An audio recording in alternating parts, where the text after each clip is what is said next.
What's up, New York City? How are you? Thanks for coming today. We appreciate it. Media, fans, everybody. Obviously, the baddest end of a year we've ever had as far as fights go. So we decided to travel around. You know, I've always had this philosophy that lots of people want to watch great fights as long as they know they're on. So we've never had a situation where we've had such a stacked end of the year like we do this year. So we figured we go out on this tour, get out in front of everybody, let everybody know what the end of the year looks like, and then we'll start promoting these fights one by one like we normally do. So we wanted to get out here, get in front of you guys, talk to the fans, and we appreciate you coming, and the media. Thank you.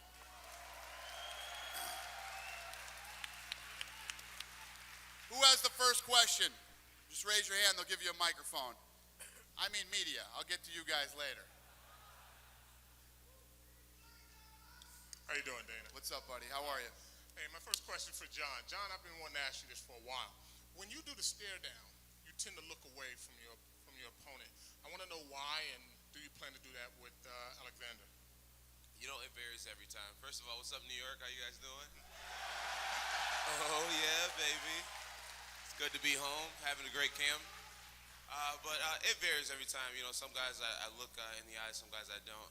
It just depends on, you know, how they're making me feel at the time. And I'm sure I'll be looking this 6'5" giant over here in the eyes quite a bit. So, yeah. Okay, and my next question is for both Cain Velasquez and Junior Dos Santos. Obviously, this is your rubber match. I want to know, how will this fight be any different than the first two fights? And are you expecting to show your opponent something different? I think with this fight, I mean, we both know each other. You know, we fought each other twice. We've gotten ready for each other already. We know what each other does. For me, I mean, you know, the same kind of style of fight, and that's what I'm gonna do. You know, push forward, push the pace. Just looking for, you know, new technique as far as, is he gonna do anything different? Is his you know, game plan gonna be different? So that's what I'm looking at. Yeah, for me, Cain Velasquez, what's up? Well, for me, Cain Velasquez is a great opponent for sure. I'm gonna try to do something different this time of our last fight. And well, I'm very excited for this fight again, you know, and he knows more about me, I know more about him. So it's gonna be interesting for you guys.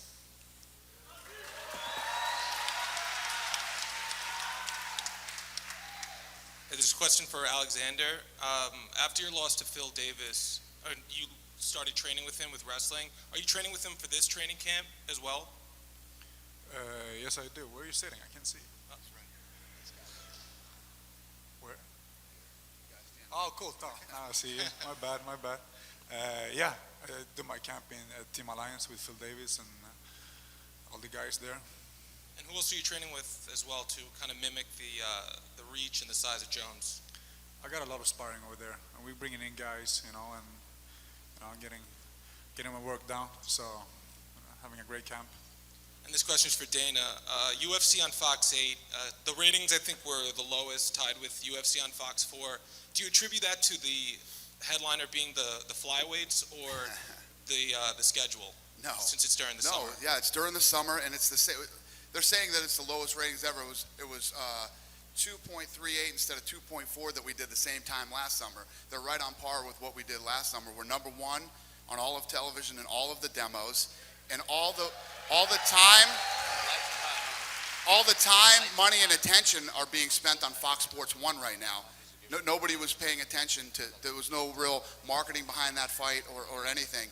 We pulled a great number. There's nothing wrong with the number. The sky isn't falling. The thing isn't going anywhere.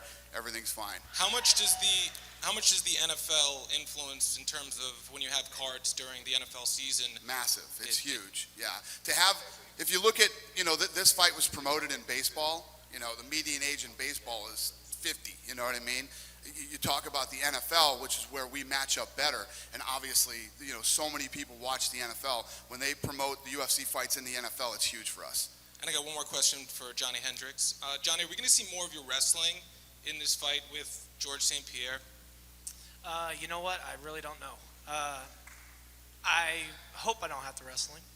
hopefully I finish it. But if I have to, yeah, I go in there with the thought process of win every aspect of it, and if I have to use my wrestling, I plan on to. Cool, thanks. A question for John. John, after Silva lost to Weidman, you tweeted "that sucks" on Twitter. Was that because that was one of your goals, was to be the first guy to dethrone Silva, and now kind of already happened?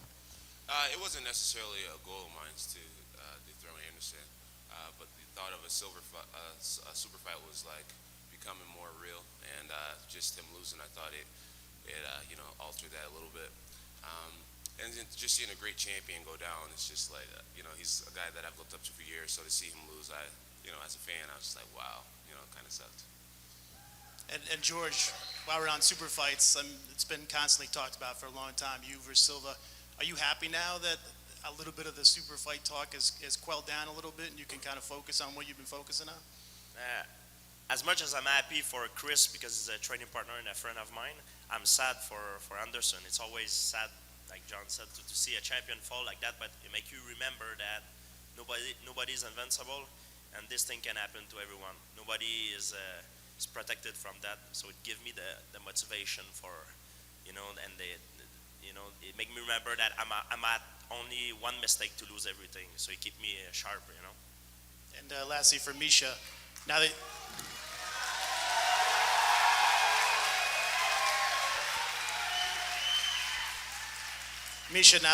you've already been in there with Ronda, what do you think could go down differently the second time, make you more prepared for her? I'm going to change a little bit of my training strategies, and I guess I just have a better understanding of what it feels like to be in there, so every time that I fight, and I think that most fighters, every time we fight, we strive to improve, we strive to learn, and especially coming off of a loss, I always feel like I learn the most. So I learned a lot about my fighting style and myself as a person in that fight, and I really think that it made me better, and so I'm really looking forward to a second shot. I'm going to make the most of it.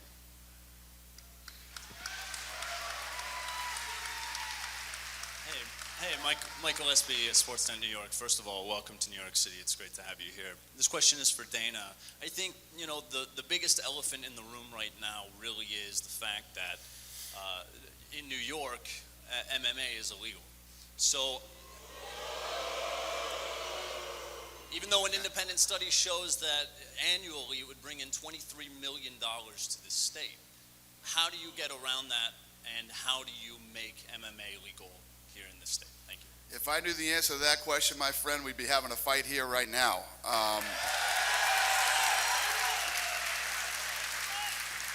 I've avoided saying stuff like this. I won't. I've avoided saying stuff like this, but the bottom line is this. The most powerful politician in this state is keeping us out of New York for no other reason other than he supports the union. It has nothing to do with MMA. It has nothing to do with this sport, and it's just it's a slap in the face to democracy. It's yeah. You guys got to vote him out, not me. It's basically that's what it comes down to. The most powerful politician in New York is keeping MMA out of New York.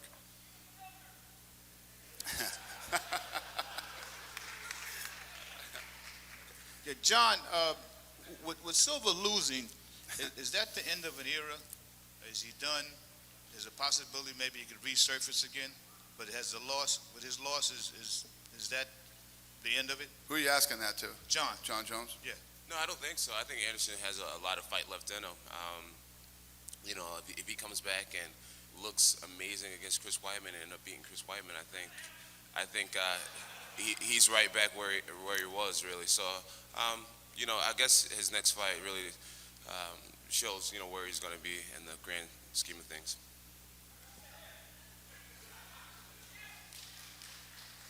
Question, Mike Woods from ESPN New York. Question for Dana. Who is the most powerful politician in New York that you're referring to? It's not Anthony Weiner, is it? Shelley Silver. And if you could explain a little bit the union thing, I don't quite understand. How, just clarify a little bit. What is it? What does he want to do? What is Silver against as far as you and unions? I just don't get it. It's not that he's against mixed martial arts or against the UFC or anything to do with this. What it has to do with is the Las Vegas Culinary Union. The Las Vegas Culinary Union has been trying to unionize station casinos, whom my partners, Lorenzo and Frank Fertitta, own, and they've been unsuccessful. So what they've been doing is they've been going to other states, not just New York and California too, and other states. They created a website about me and lots of other fighters in the UFC. And, you know, the union is very strong here in New York, and Shelley Silver is backed by the union. And that's what's keeping mixed martial arts in the UFC out of New York, which has nothing to do with, the fact that the gentleman said earlier, the amount of revenue and jobs and everything that, not just the city of New York City, but the state of New York. We go to places with fight nights like Syracuse and Buffalo, and it would make a huge impact on the state of New York, but it won't happen. Is there a way to find some common ground, a compromise? We've been working on this for years. We've been working on it for years, and it's just it's so blatant, and so it's just everybody knows it, and especially all the things that are surrounding him right now, and it just doesn't care. He's actually that powerful. I don't know. It's a good question. So. I think we need to call that guy over and over again and prank call him. And Whoa, I didn't say to do that. That's not from me. I don't know. I'm just laying out facts here. That's okay.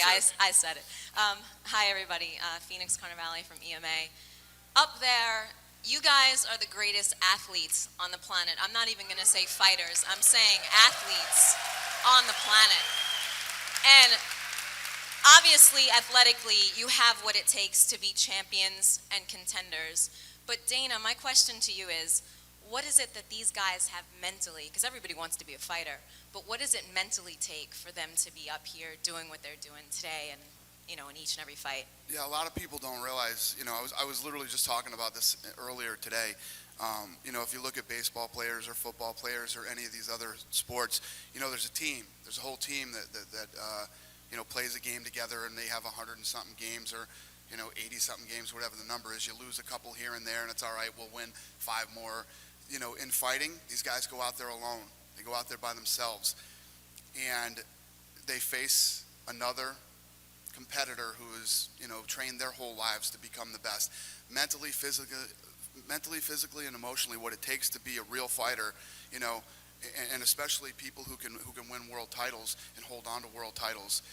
There's so much pressure and stress and a lot of things that people don't realize that goes along with being a professional fighter and top-tier professional fighters. They really are amazing athletes and amazing human beings.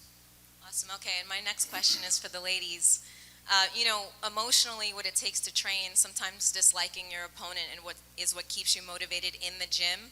But how do you work with those emotions when you're in the ring? Do they cloud your judgment? Do you use them? How does that work for you? They did the first time for me, but I won't make that mistake again. Sometimes if you have a dislike for someone, it's hard to separate that, but I didn't get into fighting because, I wanted to beat people up I didn't like. I still see it as a competition. I'm going out there to test my skill set and the best Machida that I can put in the cage. And really, that's what it's about, So I'm doing my very best to put my personal dislike for Ronda aside and just looking at it as a competition. There's a belt, there's a belt on the line, and, that's really all that matters to me at the end of the day. Ronda, for you? Well, it really doesn't matter to me. What's up, everybody? Everybody go find that dude.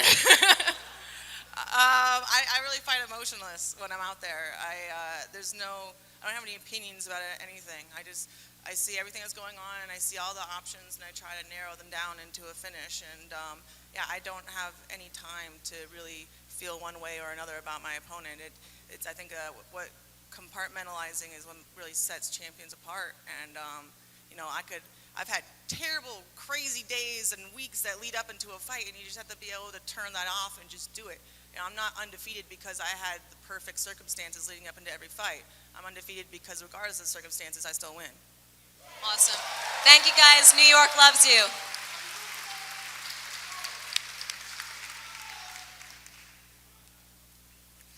For John over here. What are the chances, John, that this is your last fight at light heavyweight? I got a lot to prove still. You know, I'm definitely not looking past this challenge here. But you know, Glover Shashir is somebody that I'm looking forward to fighting, and yeah. So I'll be here for a little while for sure. So you've put the heavyweight plans on ice for now. Yeah, you know, I have teammates that are heavyweight, and you know, there's a lot of work to be done in the light heavyweight division. I'm going to try to set a standard and a record that's going to be really hard to break. That's going to take some time. So. And just curious, this weekend Phil Davis is fighting Machida. Perhaps if Phil Davis scores the upset, he could be next. Machida, if he wins, of course, he's always been very close. Who are you picking in that fight? I think Lyoto Machida is going to win. You know, he has phenomenal footwork.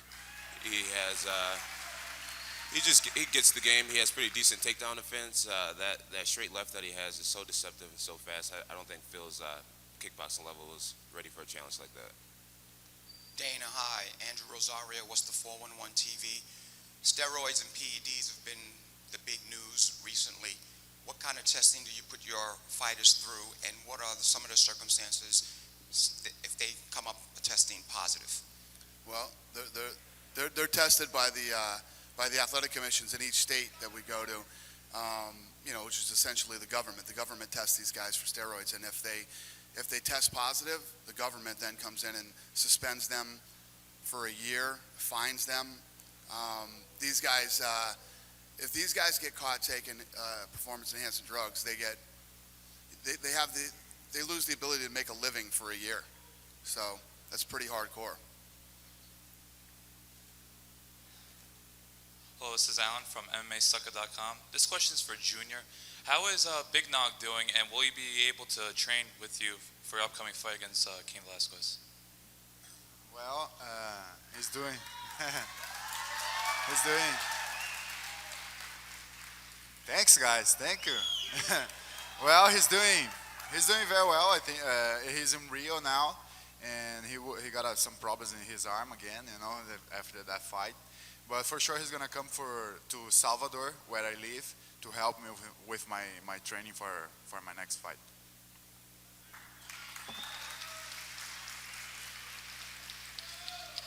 Yeah, Dana, Doc Stanley, Sports Net once again. Can you elaborate on how sad and touching it is that you can promote here, that you can't fight here, and do you think that eventually at the Garden, you'll be able to fight in New York? Yeah, the Garden's been great to us. They've been fighting the fight with us since day one. You know, everybody wants the UFC to come to New York except for one guy. So we just keep moving. I mean, what are we going to do? We've done everything we could do. We have lobbied and lobbied and lobbied, and you know, we've walked the halls up there. A lot of these guys that are here have walked the halls. Ronda has. I know John Jones has, and some of these other guys have probably walked the halls up at the legislature here and talking to everybody. The support that we have there is unbelievable. But again, it goes back to how powerful one guy is in New York politics. So, thank you, sir. Dana? Yep. Question for you and the ladies. Why everyone has interest in every fight that's up there on the stage right now, but why is this fight between Ronda and Misha so polarizing with the fans? You know, I obviously they don't like each other. That's always people are always interested in that. But I think that their first fight. I'll tell you this. I mean, I had met Ronda before her first fight with Misha, and you know, I liked Ronda, and I was interested in women's MMA, and that fight is the fight that made me do it. So it was a great fight. You know, they're both great fighters, and it should be fun.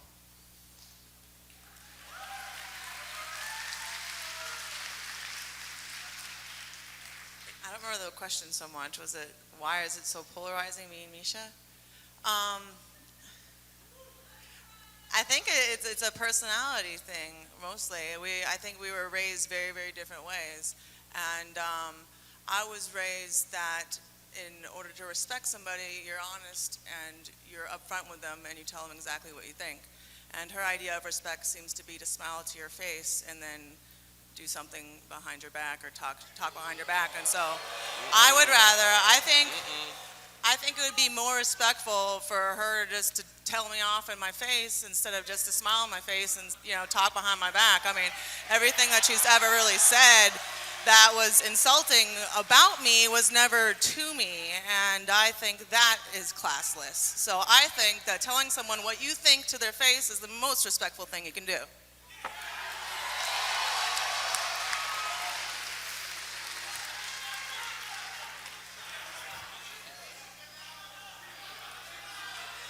You had to ask, didn't you?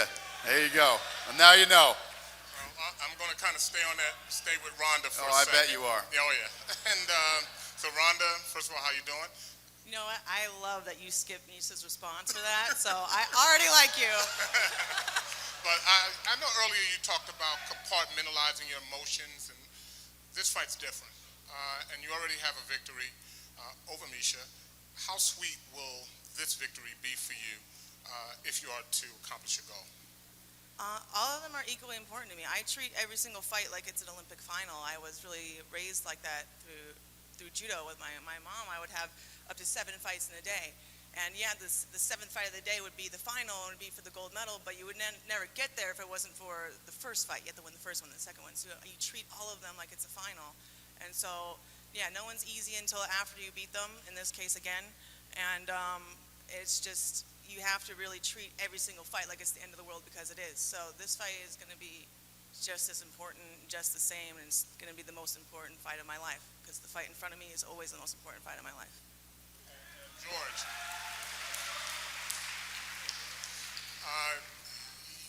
you got a guy in front of you, Johnny Hendrix, who's been absolutely awesome in his past few fights.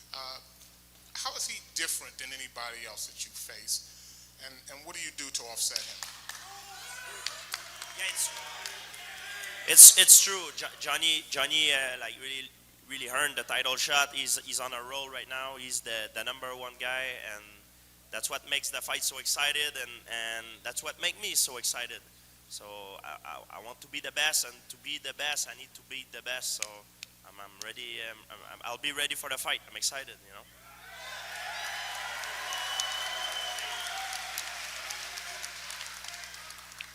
To go back to Misha and Ronda here, I'm just wondering, was there ever any point you guys actually got along okay, maybe like in just a day after your fight ended or something like that? Was there ever any moment in time? I couldn't think of that one. There are a couple times where, I mean, we're both fighters, and I really do believe that the person that you're in the ring fighting is the person you have the most common with of anybody in the room. I mean, obviously you guys care about the same things because you're fighting over them. And where was I going with this? What was the beginning of the question? Put me back there. What was the beginning of the question again? Did you guys ever like each other even Oh, for a yeah, minute? yeah, yeah. So the one time that I was watching, and I was backstage at the Kaufman fight, and I was watching her fight Julie Kedzie, and I was watching the fight, and it was an amazing fight. I thought it was like the fight of the year, and Misha got knocked around a lot, and then she came around, and she still, got the win in the end. And I was sitting there, I even turned to my coach, and I was like, dang, I might have to go and shake that girl's hand today. And then she took the microphone and was like, I can't wait to see Ronda get hit. I was like, nope, handshake gone. No, I'm crossing that out. And then there was another time when I went to go see her in Kat Zingano fight, and even though it was really, really close fight. Again, it was an amazing match, and it was getting down towards the end, and Kat was pulling out in front, and Misha was not doing so well. And but I do believe that the fight was stopped a little prematurely. I mean, from how the fight was going, if it was allowed to go a few more seconds, with all reasoning, it still would have gone the same way. But I empathized with her at that point, and so after the fight, I went up to her and I wanted to shake her hand and be like, yeah, that sucks, I understand. And but I think only as a fighter and an athlete could I ever really relate to her. Personally, I don't think so. Yeah, I think that was the one time when after I fought Kat Zingano, Ronda surprisingly came up to me and said, "Hey, that was a really good fight," and I just kind of said, "Thank you very much." It was cool to see that kind of respect from her, and there's been a couple little glimmers of hope here and there that maybe we'd be able to squash the beef or whatnot, but the problem that I have with Ronda is I felt disrespected from the very get-go. I remember when she was like 3-0 or 4-0, she was coming up in Strikeforce, and the very first interview I think I ever watched of her where I got to kind of know her a little bit was I think it was with Ariel Helwani, and she said, yeah, I'm going to come down to 135 and I'm going to slap that title out of her hands, and I was like, wait a minute, who is this girl? I would never be so disrespectful, and it just kind of went from there. It was a personal insult, so if you were me, any of you guys, I think you probably would have taken that a little bit personally. So I said, hey, I don't like that. And she's kind of like, well, I don't care if you don't like that. And then it just kind of escalated. That's really all that it is. So. And I have one more for you two. I'm just wondering, which one of you thinks you learned more about the other one in your first fight? Learned more? Yeah, I mean, usually they say the loser has more to learn, but she put you in some. It wasn't an easy fight for you. You had to fight for it. You probably learned things about her. I'm wondering if you think you learned more about her in that fight, or if Misha thinks she learned more about you. I really think that I learned a lot, but I can't really compare. Well, I don't know. What did she learn? A 5? I learned a 6. I don't really know how you want me to gauge this at all. We both learned a lot. We fought each other. We were both there. We both experienced the entire thing, and I can't really say how her mental process works and what she did with the information, but I think I made the best use of it. I think I learned a lot in that fight, and I think the biggest thing that I learned was, before the fight I didn't respect her, and now I do. You know what I mean? She's proven that she's a world champion and she's the best in the room, and I'm here to try to take that, you know what I mean? And that's what she was there to do the first time. I think I underestimated her, and I definitely won't make the same mistake again.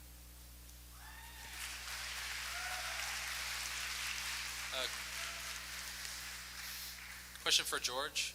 Over here, a few months back, you said that you weren't a fan of women's MMA. Nothing too critical, but that wasn't your thing. I'm wondering now, with Misha and Ronda being around you, you've been sitting next to Ronda for 2 days. Are your thoughts on women's MMA changing, especially since we've had a few months of it in the UFC? Of course, Ariel Helwani's starting shit, just like usual. All right, let me clarify. First of all, I in my free time, because that's what I do every day of my life. I don't watch the fight all the time. I watch a few fighters that I like to watch.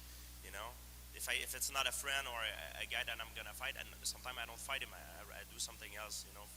I'm more a nerd. That's my lifestyle. But for the fight, I was not really back in the day into woman MMA, because the one I saw, it was a C-bar guy, and I saw her. She was really brutalizing the other woman, and with my heart, it's not a bad thing. I felt bad for the girl that was getting beat, but then things involve, and I've seen the UFC, got the woman fighting, and I actually saw the fight of Ronda, the last fight, and the armbar, and I think that's Ronda. I saw most of her fight, and I think she stand out from the other woman, and she had a nice setup, a Juji Gatami setup. I was surprised, and make me change my mind a little bit. But what I mean, it's not that I'm not against women fighting. It's just that I didn't really pay attention to it before, but now it's part of the UFC, and it's part of my work, and I'm in it. It's no problem with that. Wait, time out. Let me explain this to you, Ariel Helwani. I didn't like women's MMA either. I hated it, and I said it would never be in the UFC, never. And then as women's MMA continued to evolve, I educated myself a little bit about it to the new girls that were fighting, and I think you're going to see that a lot, not only in the sport among the guys that have been fighting here for a long time, but among fans too, because somebody can easily just rip off, I'm not a fan of women fighting.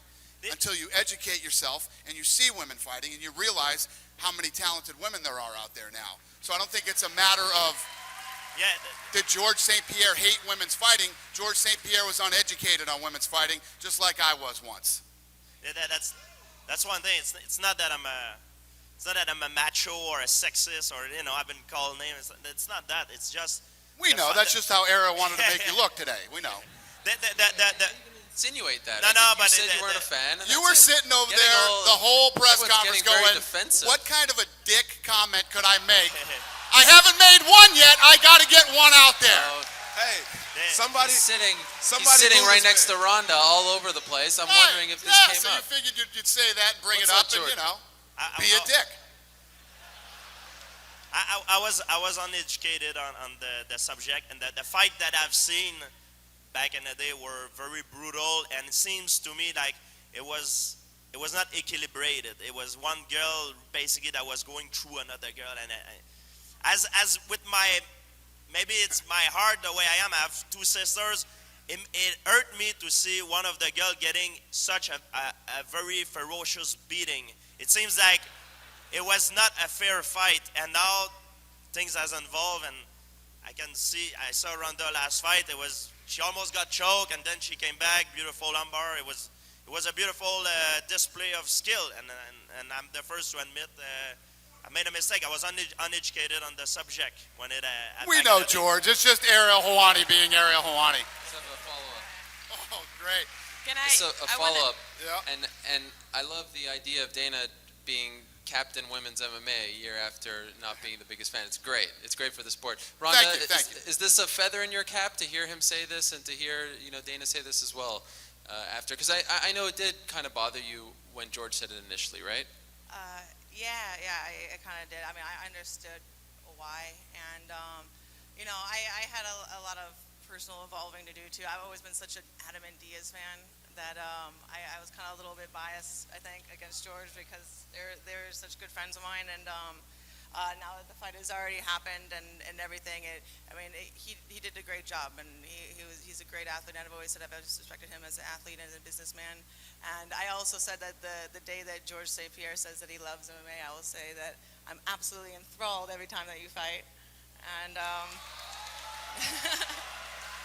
it's a great moment. This is all. Look at this. See, yesterday the conference was all fighty, and now it's all nice. See, that's what I do. Love is in the air. Yeah, that's what you do.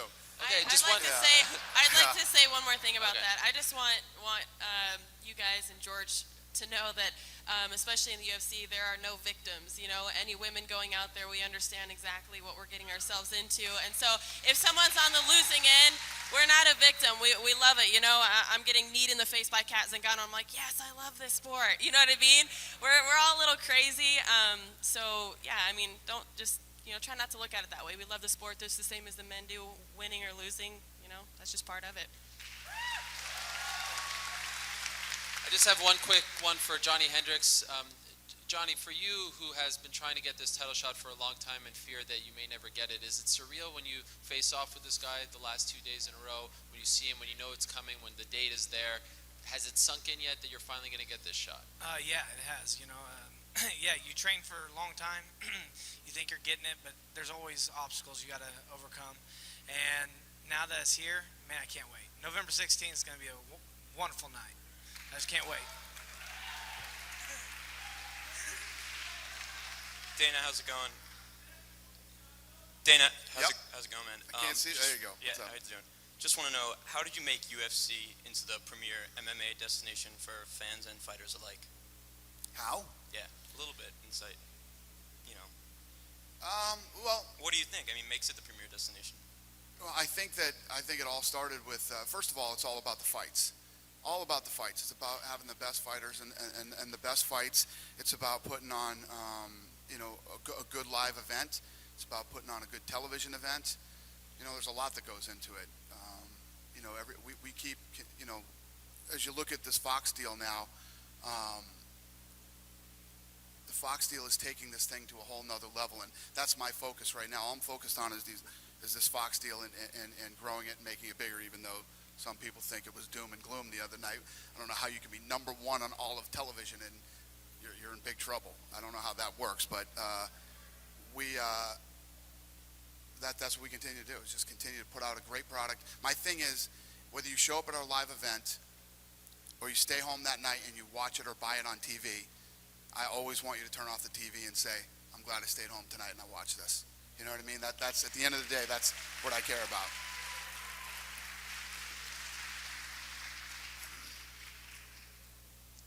A question for Dana. December 28th, you have 2 title fights. Off the top of my head, I could be wrong, but I think the last time was UFC 100 with GFC and Alves and Lesnar and Mir. Why the reluctance to have multiple title fights? Well, we're doing so many fights now. You know, you want, you know, title fights to headline, but it's working out a couple times this year, I think. I think there's another one with 2 title fights. I can't remember off the top of my head, but December 28th, Ronda and Misha were already headlining that show. And then the way that fight went down, I went and made the fight, and it landed on December 28th.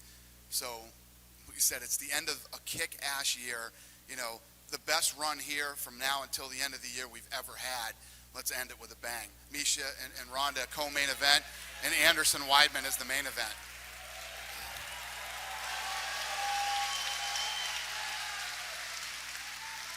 And maybe it's perhaps a selfish question, but I can't be the only one in the room that's staring at Jones and Kane sitting next to each other. Jones, I know both you guys are in the pound-for-pound rankings. You're talking about moving up to heavyweight. If the two of you can voice your opinion on one another and maybe give these fans a treat and stand up and square off, maybe give us a preview.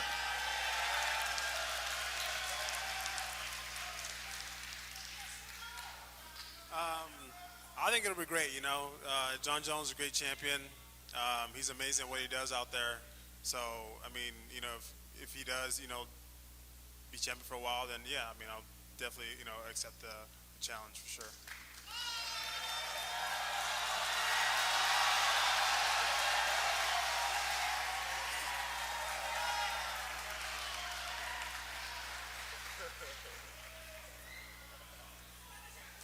And lastly, for George, it's been about 3 years, I think, since you fought outside of Canada. A lot of people say it's an unfair advantage to you. How do you feel about stepping out of Canada, fighting in Vegas? I'm happy fighting in Vegas. This is the capital fighting city of the world, you know. I started my career in UFC in Las Vegas. Vegas is the place I fought the most in my career, and very happy. Fighting at home, it makes you have a lot of pressure. And I'm very glad and happy fighting in Vegas. It's like my second home for fighting. You know, I have all my spot, my restaurant, my thing, and I'm glad going back to Vegas for November 16. Question for Alexander here in the front. Slouch down here in the front. You know, as fans and media, we get to see you guys fight 2, maybe 3 times a year. Can you just talk a little bit about your evolution as a fighter over the last few years? I try to be, you know, a better fighter for every fight. You know, I look back, see what I've done, and try to improve every time. And you know, as a fighter, MMA fighter, you will never get like fully learn. You have to, you know, train all the time, train on everything, and new talents coming up. You know, there's sports involved all the time. So, you know, you need to stay active, and you want to like you have a, you know, involvement of be a better fighter, like and yeah, try to beat the better Alex for next fight, and so on and so on. So I'll take 2 more questions from the media. Then we're gonna do some fan questions, and then we'll do some one-on-ones with the media, and then we'll come around and hang out with the fans too. So go ahead, brother.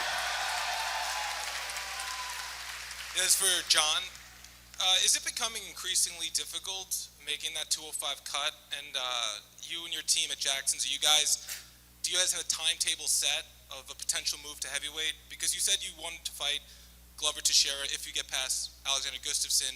Is there any sort of method to the madness or plan in terms of bulking up and getting to heavyweight? No, right now we have no real like ambitions to go to heavyweight. Like I said earlier, we have quite a few heavyweights on our team, so I'm sure that would cause a little conflict. And you know, we have a lot of work to do at light heavyweight. So you know, right now I'm looking to fight the best guys in the light heavyweight division. Alexander Gustafsson, he's done very well. He's a tall guy. I think me beating Alexander is going to close down a lot of critics of being too tall and being just bigger than everybody else. And then there's Bubba Shashir, he's a phenomenal fighter. And then after that, maybe Daniel Cormier, whoever wants to come down or do whatever they want to do.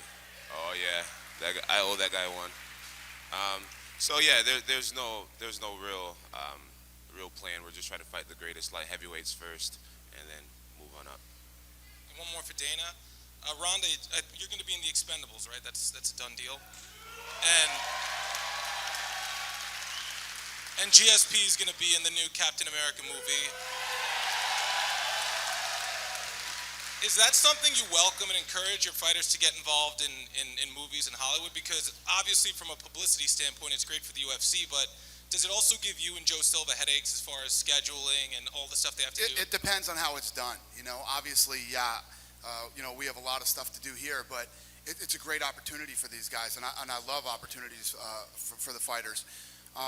Also, I was talking about this yesterday with Fox, this huge deal with Fox now. A lot of these fighters, when they retire, are becoming analysts, and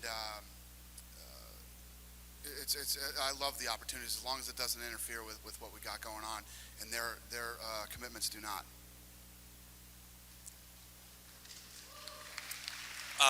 Next question is for Caín Velázquez. Caín, buenas tardes, ¿cómo está? Gustavo Martínez del Diario La Prensa. Just briefly, Tyson Fury had mentioned that he would like to fight you. He's a boxing fighter. What would you take that challenge? And also, if you could talk about how boxing played into your life, how if they influenced at all in your career, and as a fighter, if you are rooting for either Canelo or Mayweather. Well, me as far as boxing, I've always loved it. Growing up, watching Chavez fight, that kind of gave me a lot of inspiration to play a combat sport. The Tyson Fury thing, I believe everybody needs to earn their shot. You don't just come in and from another sport and then get the automatic, championship fight.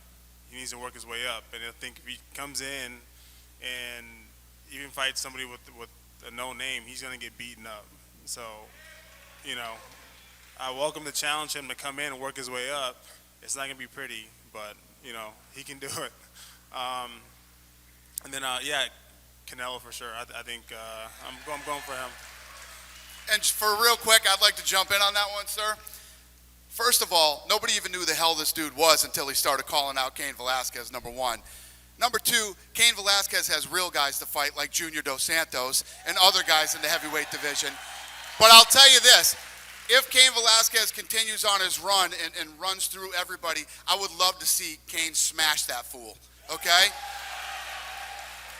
So first of all, he would come in here and he wouldn't be boxing, it would be MMA. If he wants to fight Cain Velasquez, he could fight him MMA. That fight will last about as long as James Toney did. Go ahead.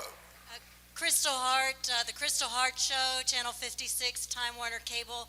I just wanted to know your thoughts, also Ronda and Misha, with Phelan Fox coming onto the scene, transgender athletes. Would you have your fighters fight them? And would you women, what are your thoughts? Would you fight her or? No. Well, my answer to that question is, first of all, Fallon Fox is nowhere near getting in the UFC yet. No matter how much hype or publicity you get for whatever reason, you got to be a great fighter first to make it to the UFC. And Fallon Fox is nowhere near that. And what about transgender athletes, your take? Well, I wouldn't have anything to do with that. That would depend on the athletic commissions. The Nevada State, California, or whatever athletic commission we were in would have to rule on that one, not me. Okay, thank you. All right, let's ask some fan questions here. Raise your hands and they'll bring the mics to you guys. Listen, don't ask me about tickets for anything. I have tickets to nothing, okay? Ask some questions. It's a question for... Sorry, it's inappropriate. I drink too much water. I just need to step out for 30 seconds. We got a pee break for GSP. I have a question for Dana, for Ronda, and for Misha, with the exception of Cyborg, Gina Carano, and anybody who's going to be on Tough. Yep. Who's the best woman that's not in the UFC right now? Who could fight 135? The best 135-pound woman that's not in the UFC. I'll let them answer that question. I have no idea. I mean, I would say that, right now, I would say some of the girls that are in on this season of Tough. As far as I know, my knowledge of it is, some of these women that are on Tough. I would probably say Leslie Smith. She's really, really tough. I don't know if you guys have ever watched her on Invicta, but I mean, she's making waves. She actually just tried 125, but she's killing people left and right. She's just brutal. So Google her. She's definitely someone to reckon with. Leslie Smith. Leslie Smith. That's who I think is the woman who is the best one, not in the The chick that I think is the best, probably nobody has ever really heard of. She was going to try out for Tough, but she happened to blow her knee out right beforehand. I actually fought her before. Her name's Taylor Stratford, and she was my third amateur fight. She was 6-0 at the time. She was 19 years old, and since that fight, she's now 9-1. I'm the one, and she's super young. Really, I was so impressed with her, and not just from the fight, but how she carried herself afterward. A lot of people would have talked down on her for it, but she was so upset. She stormed out of the ring and she came and talked to me later. But just the way that she fought and how much she cared, I was really, really impressed with her. And she's going to be making her pro debut really soon at 135 as soon as she comes back from her injury, and I'm really looking forward to it. Google that. What's her name? Taylor Stratford. Hey. At the beginning, I would like to say that I'm a huge fan of you all guys, and I'm really happy to be here. I'm from Croatia, and I have a question for Dana. Yep, thank you. What do you think about Crow Cup's career after finishing in UFC, and what's your opinion about his second fight with Emelianenko, brother? His second fight with Emelianenko. Yeah, well, I've always had a lot of respect for Crow Cop. The guy's had an amazing career, and when you make the decision to leave the UFC, and whether it's Rampage or Crow Cop, whoever it is, it's hard to compete here. It's hard to compete at this level at the UFC, and there's guys who still want to compete. So for them to go take other fights in other places, I don't ever fault a guy or frown on it. I'm happy for him, and good luck to him. Hey, what's going on, Dana? Hi. Take Mr. Helwani's Croat. That's a lot of ice up there. And first off, I'd just like to say this is really cool just to see all these, tough challengers and the champions. I mean, you got Ronda Rousey, who's by far the face of women's MMA. George St. Pierre, the greatest welterweight fighter of all time. You got Cain Velasquez, the heavyweight champion representing the Mexican people strong. John Bones Jones, who I might dare say is the pride of Upper New York. Also, Alexander Gustafsson, I know you can't see me, he's about to put Sweden on the map fighting for the title. Junior Dos Santos, arguably the best boxer in the heavyweight division. Johnny Hendrix, whose nickname fits him proudly, and he's been laying guys out cold. And Misha Tate, one of the toughest chicks in this sport, flat out. That being said, my question is for Cain and for Junior. This is, in my opinion, one of the greatest trilogies in the sport's history. I mean, considering what happened in both fights, Cain winning the second, Junior winning the first, and what does this fight mean to you guys in your career? Like, how, after this, can you reflect and be like, wow, this was a really good trilogy?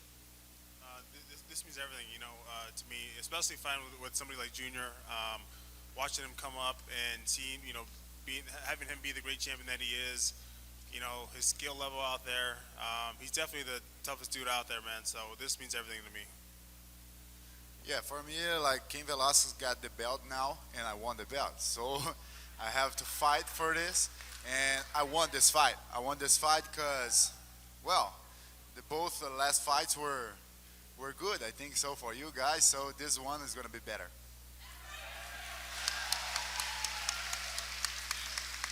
How you guys doing? Big fan. Just want to say that UFC and all of you guys guys up Thank there. you, sir. This question is for GSP. Going up against Johnny Hendrix, we know he's a big puncher. Just wondering how you're preparing for that. Do you have people in your camp, big hitters like him, to get you ready for that type of fight? Yes, I do. I'm gonna start, the camp in, in a few weeks. It's not there yet, but I will bring some guys in and do a lot of boxing sparring with heavy hitters. I have very good training partner in Montreal in terms of boxing. Got like Lucien Boutet, Adonis Stevenson. We have great boxers, Jean Pascal, and I'll find a good training partner for this fight and make sure I come the most well prepared I could be.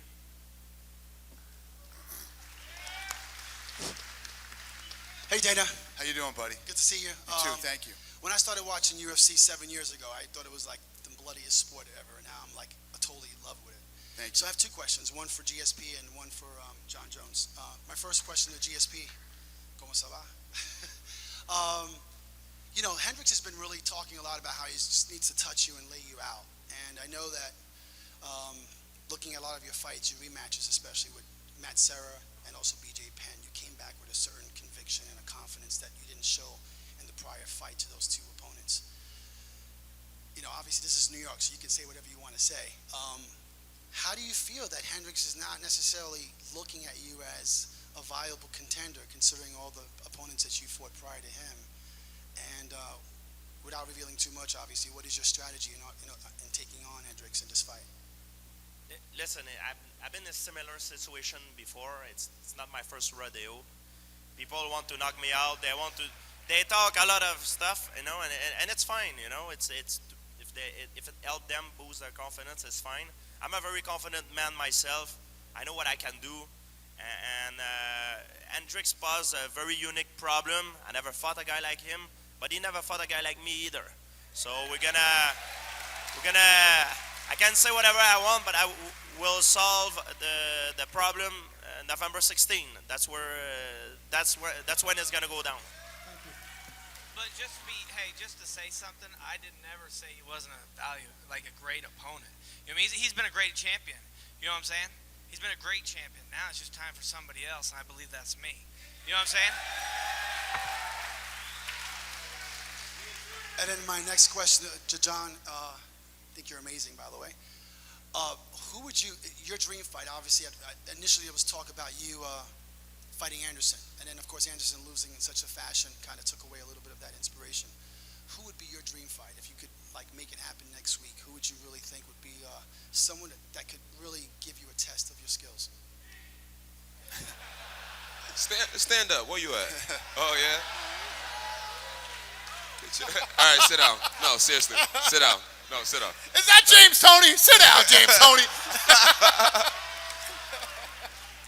Lights out. That's you? That's funny. That's funny. Let's see here. I could give you a cliche answer and say always the next opponent, and obviously always the next opponent is the most important fight. But I would like to fight, for the heavyweight title one day and be the heavyweight champion of the world in MMA and the heavyweight champion in boxing one day and maybe beat up a Klitschko brother. You never know. With enough focus, it's a possibility. Awesome. Thank you. Hey, how are you? All right, I'm going to take one more question from the fans. I apologize because Alexander and John got to take off to Sweden here in a little bit. So go ahead, ask your question. I actually have two questions. All right. Okay? My question is for GSP. GSP, it kind of looks like on your previous fights after your injury, you feel you kind of aren't comfortable with standing up, and you take the fight more down to the ground constantly lately. Do you feel that you're uncomfortable in the ring since your injury? That's not where I was uncomfortable. When I take a fight, I can strike, I can go on the ground, I can do everything. Depending on what my opponent gave me, I see the opportunity, and if I see an opportunity for a takedown, I take the takedown. If I see an opportunity to hurt him standing up, I will take it to hurt him standing up. I don't have the power of Rampage Jackson. I don't have the athleticism of a John Jones. I don't have, like the wrestling of, Charles Sonnen. I work with what I have, with my strength, and I try to make the best that I can do with what I have. And that's all I can say, like I have my quality, I have stuff that other people doesn't have, but I try to do the best I can do with what I have. Okay, I also have another question. With all the hype surrounding Rory McDonald after this fight, do you feel that you would give him a title shot? I felt Rory did a great fight for me. I liked it. I believe it was up to his opponent to open up and try to create something to change the momentum of the fight, because he was losing. If you know you're losing, you have to do something to change the momentum of the fight. So I don't criticize Rory for that, and I have planned for my career. I can't tell everything right now what I can do. I have project for my mixed martial art career. And I fight Rory every day in the gym. We train together all the time. I don't look Rory as an opponent. I don't want to fight Rory. I look him as a training partner and a friend. And right now I'm focusing on Johnny Hendrix. Thank you, brother. Hey, listen, thank you, New York City. We appreciate you very much. And thank you to the media. We're gonna do this, we're gonna get the media up here. We'll do some one-on-ones. We'll come around with the fans and talk to you guys, all right? Thank you very much. Appreciate it.